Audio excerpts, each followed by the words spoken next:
Today, working on the 2016 Toyota RAV4. We're going to be doing the oil exchange. So this is what we're working on. RAV4 XLE Toyota. We're going to do the oil change in this today. The first thing we're going to do, hold this open, and we're going to remove the oil cap. By me removing the oil cap, that's setting me a reminder saying, hey, I didn't put oil back in, or the cap is off. It will set me a reminder to make sure I put the cap back on and put the oil on. Right here's the dipstick, which you check your oil. So in case I go through all the process and you ever forget, dipstick will be pulled up. That's as a reminder. Oil cap is off as a reminder as well. Place the oil cap right up here on the cowl, so you can always find it. Make it easy. Next step is to jack up the vehicle. Get it off the floor and we secure it with the jack stand. So we're gonna jack up the vehicle.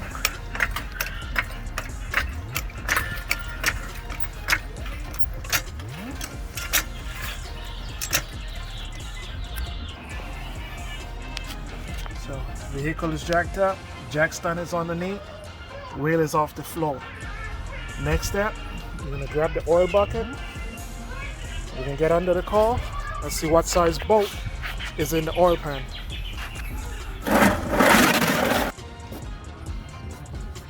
$40mm. We're gonna loose this up with a ratchet and have the oil pouring out.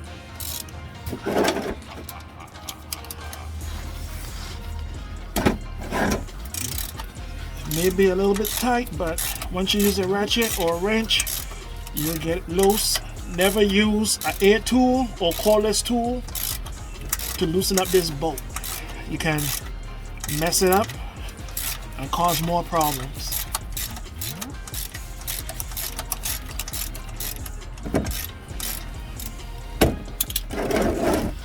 So once you get the nut loose, you take the rest out by hand. Let the oil into the socket. Here's the bolt, and all the oil is draining out now into the pan. Yeah, do your best not to make a mess, or you have some cleanup to do. We just let the oil drain.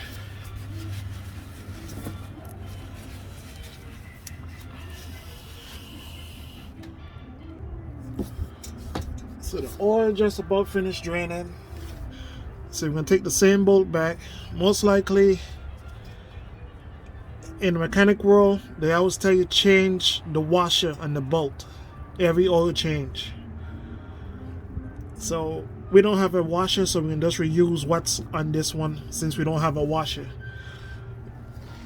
So what you do is put the bolt back in.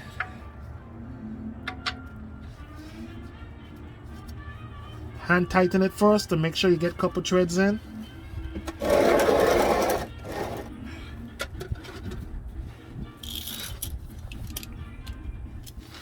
Then you tighten up back with a ratchet or a wrench. But I'm gonna say it again, tighten it with a ratchet or a wrench, nothing else.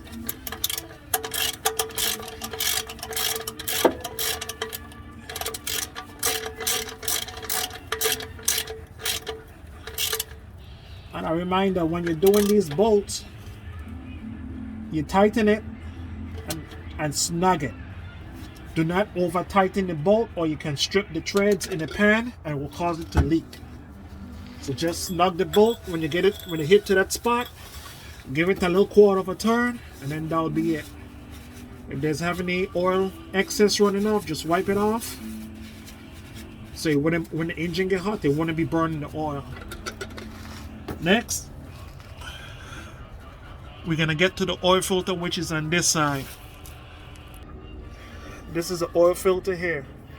It's a different type of oil filter the Toyota uses, and it takes a special filter wrench to get it off. Mine's is broken, but it still works, just because some of them, when you remove them, they're tight.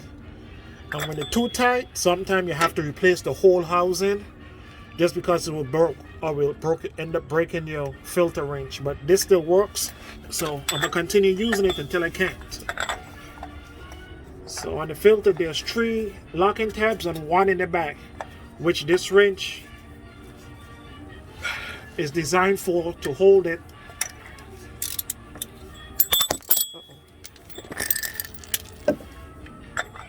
It's designed to hold it in place and to remove it. So we can start to remove it to break it loose.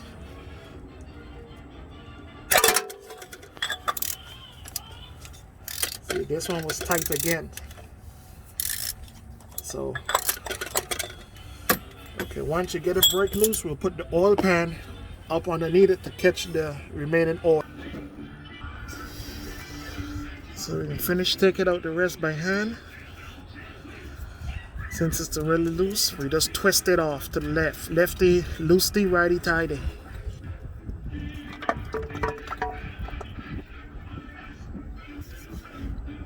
There we go, the filter is off. And you can tell this oil haven't been changed in a while for how black it is and gunky it's looking. So now we got the oil filter housing off. Next step, you need a pick or screwdriver, and there's a piece of rubber on the filter. When you hook it in, it comes off. It sits right around the bottom ridge. That will be the thickest spot, and that's where it sets into. So here's the new rings. The big ring, what sits right here. The smaller ring is what's for the oil release. So you don't make too much of a mess. You can release the oil from here first if you want to, and it's less mess. But as long you don't mess with this one, if you don't remove this one, you don't have to replace that O-ring. As long as you don't remove it.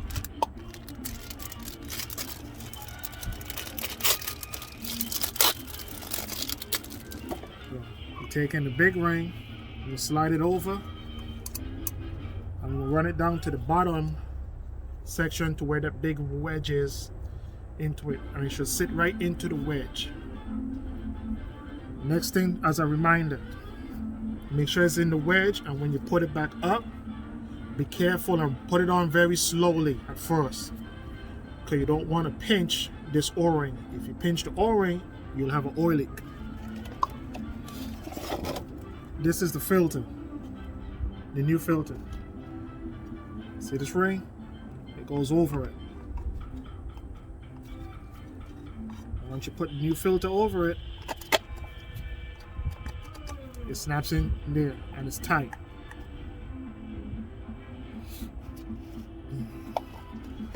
I'm using the original Toyota filter. I got it out of Walmart.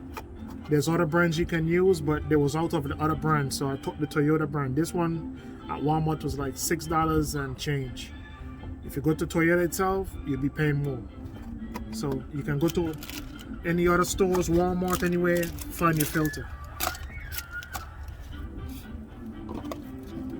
Now we're about to go and install the housing back up inside. Okay, we're putting this back up in there. All you gotta do is just put it up and turn it, and it should be screwing on its own. And you screw it on by hand first before you put the wrench back on. And once it gets tight, then you can put the filter wrench back on it.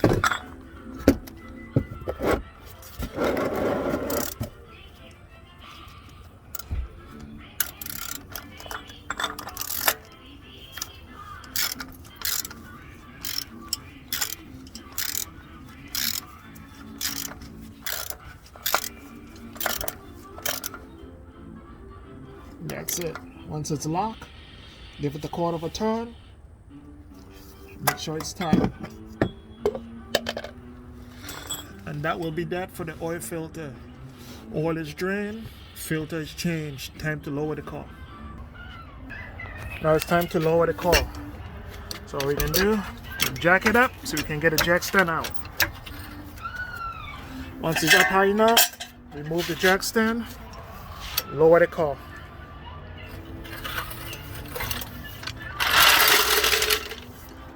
Now it's time to put oil back into the engine compartment. Next step, putting oil in. I'm using a funnel, so I'm going to put the funnel in there and then pour the oil in. This one here, it's a RAV4 2.5 liter. It takes 5 quarts of oil. We're just going to pour 5 quarts in, and then we're going to start up and check the oil levels.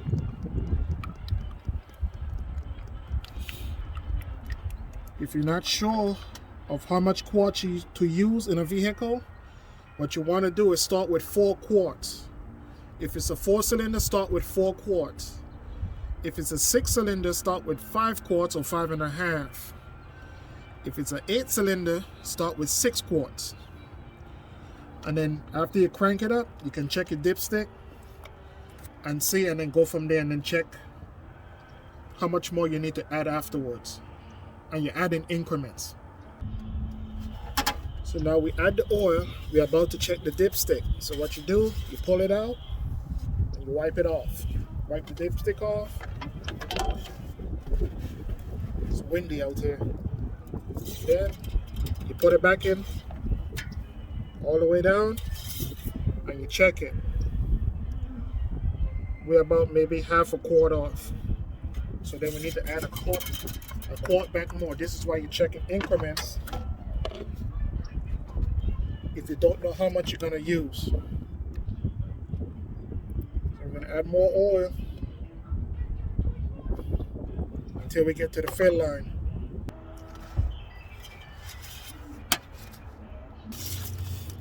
And once you finish adding oil, you check your oil again. Make sure it's to the fill level. Once it's to the fill level, that's it. You'll be done. Put your dipstick back in. Take your funnel out. And your last process, your cap. Make sure you screw your cap back on. So everything under the hood is finished with. Last step is to reset your oil light on the inside of the car. Last step is to reset the vehicle maintenance light from the inside of the car. So I'm going to show you how to do it on a 2016 Toyota RAV4. The sun is shining, so it might not be good as a car. So here we go. We try to get you as close as possible so you can see. What you do, you turn the key on and you get the whole dash like that with all the lights on. From the steering wheel, you're gonna hit this button, the back button. And as you hit the back button, you will come through the settings. It will get you back through the settings. See how up there is? And you just navigate. So you want to come over to the settings button, which is this wheel right there. It will be in vehicle settings. See how you move it with up and down? You go to the vehicle settings and then you push the middle button. And once you push the middle button, you see schedule maintenance. You come back and you hit the middle button again. And then you will get that. Reset data, schedule maintenance. So this is to reset your oil light. If you hit yes, and then you hit that middle button again, data has been reset. So you just reset the oil change light back to the 6,000 miles. So if you're not sure, you can hit it again. If you didn't do it right, hit yes. Data has been reset.